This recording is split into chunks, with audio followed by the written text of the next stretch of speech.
Madame la ministre, monsieur le maire, mesdames, messieurs les élus, mesdames, messieurs, chers amis. C'est pour moi un grand honneur d'être parmi vous pour l'inauguration de cette réplique de la Statue de l'Europe, Unity in Peace, l'unité dans la paix.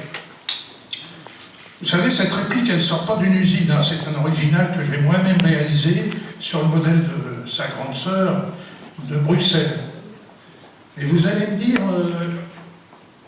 comment vous est venue cette idée de la Statue de l'Europe? Eh bien, figurez-vous, un jour, je me trouvais en train de peindre dans mon atelier et j'ai soudain perdu la vue. Bon, ça a duré 5 minutes, hein, pas très longtemps, mais je peux vous dire que ce fut pour moi une éternité. Car qu'est-ce qui reste à un peintre s'il ne peut plus peindre? Heureusement, je suis aussi sculpteur. Et alors j'ai pensé qu'il me resterait peut-être à le toucher, je pourrais faire du modelage, voilà. Je pourrais quand même faire quelque chose. À la suite de ce traumatisme, je me suis donc intéressé à ceux de handicap. Et j'ai créé un atelier de sculpture avec des malvoyants.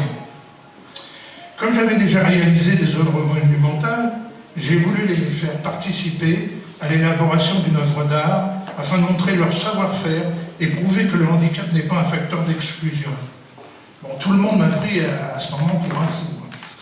Je peux vous dire que ça n'a pas été facile, mais ça a été extraordinaire comme expérience. À l'époque, nous avions un hymne, un drapeau, mais on n'avait pas de monument représentatif de l'Union, un peu comme les Américains ont leur statue de la liberté, vous savez. J'ai donc créé cette statue en partant de l'idée de la tresse, des taurons. Vous imaginez des taurons de couleur d'une corde, eh bien ces taurons, ce sont les bras de couleur entrelacés qui représentent tous les génotypes de notre continent, mais également les différentes couleurs de nos drapeaux. Ils représentent aussi les idées, les courants de pensée, les réalisations, et les espoirs en soutenant la sphère bleue aux étoiles de l'Europe, surmontée de la colombe de la paix. Quand l'œuvre a été réalisée, j'ai écrit au président de la République, Jacques Chirac, qui m'a répondu très chaleureusement, me conseillant d'envoyer le dossier au Parlement européen, ainsi qu'à la Commission européenne. Quelque temps après, j'ai reçu un coup de fil de la Commission européenne, demandant de venir, que c'était assez urgent, et M. Romano Prodi en a fait une priorité, et la sculpture a été installée à Bruxelles, où elle se trouve actuellement près du Berlaymont, dans le square Van Maerland, de la bibliothèque Erasmus, au cœur du quartier européen. Elle est en résine et elle mesure plus de 100 mètres, elle fait plus de 800 kilos. Alors on peut la trouver sur Internet, en espagnol, en allemand, en anglais, en russe, en néerlandais, en japonais, en chinois et en catalan.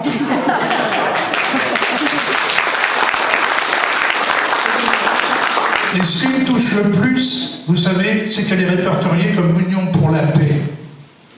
Et comme par hasard, enfin il n'y a pas de hasard, hein, et aujourd'hui, quelle coïncidence, c'est la remise du prix Nobel de la paix. Comme quoi, à Politest, ils font bien les choses. Les artistes, vous savez, ont souvent été témoins de leur époque. Là-bas, non, c'est par là, en Espagne, non, c'est par là. Oui, c'est là-bas. C'est là? Je ne connais pas tellement les lieux. De l'autre côté de la frontière, deux peintres célèbres, pour ne citer que, Goya s'est révolté contre les atrocités des guerres napoléoniennes, et Picasso contre la guerre d'Espagne, avec Guernica. La guerre d'Espagne qui a marqué ici nos mémoires, et la retirada a été vécue avec beaucoup de familles installées dans le département. D'ailleurs, je voudrais citer une anecdote à propos de Guernica. Il y a des nazis, des officiers allemands qui visitaient l'atelier de Picasso, qui était célèbre déjà par sa notoriété, et il y a un d'eux qui lui demande « C'est vous l'auteur de ça ?» Et Picasso a répondu « Ah non, c'est pas moi, c'est vous !» Alors moi, j'ai eu le bonheur de vivre depuis 70 ans dans une Europe sans conflit. Aussi, j'ai voulu exprimer non pas la guerre, mais la paix. Après des siècles de guerre meurtrière entre Européens, nos enfants et petits-enfants ont la chance de vivre dans une Europe en paix. Car l'Europe unie, c'est la paix. Ce n'est peut-être pas l'Europe idéale, mais au moins nous pouvons l'améliorer, car chacun d'entre nous fait partie de ces bras de couleurs entrelacés tentant de marcher dans la même direction. Alors l'implantation de cette sculpture à Polyeste, ce n'est pas le fruit du hasard, hein, car on dit que le hasard n'existe pas, il n'y a que des rencontres. J'ai été invité au vœu du maire, il n'y a pas très longtemps, c'était en janvier dernier, de cette année. Et quand j'ai vu la pugnacité, l'énergie et le dynamisme de Daniel Mac, je me suis dit, c'est pas possible, il faut absolument que je rencontre cet homme-là. À la suite de notre rencontre, il a été décidé d'installer cette réplique. La seule en France à ce jour.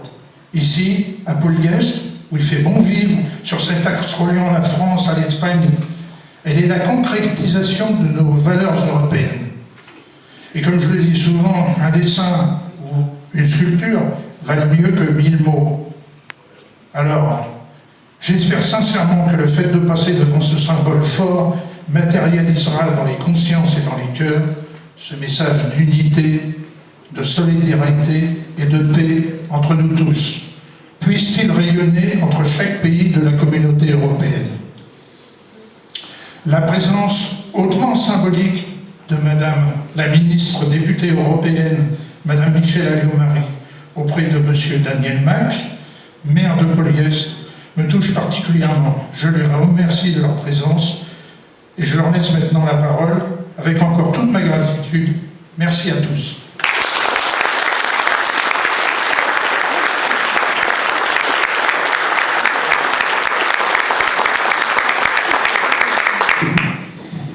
Bien, Madame la Ministre, Madame la députée européenne, chère Michèle, Mesdames et Messieurs les maires élus, cher Daniel Pagès, merci de ta présence, qui représente le maire de Perpignan, cher Bernard Romain, artiste et créateur de ce chef-d'œuvre, Mesdames et Messieurs, chers amis, nous sommes aujourd'hui réunis pour l'inauguration de la statue de l'Europe, Unity in Peace, et j'en suis très honoré. Alors je répète, parce que chaque fois je me tombe, Unity in Peace. Elle est l'une des illustrations de la vocation culturelle que nous souhaitons donner à Polyeste, celle sur laquelle l'ensemble des élus du conseil municipal se concentrent.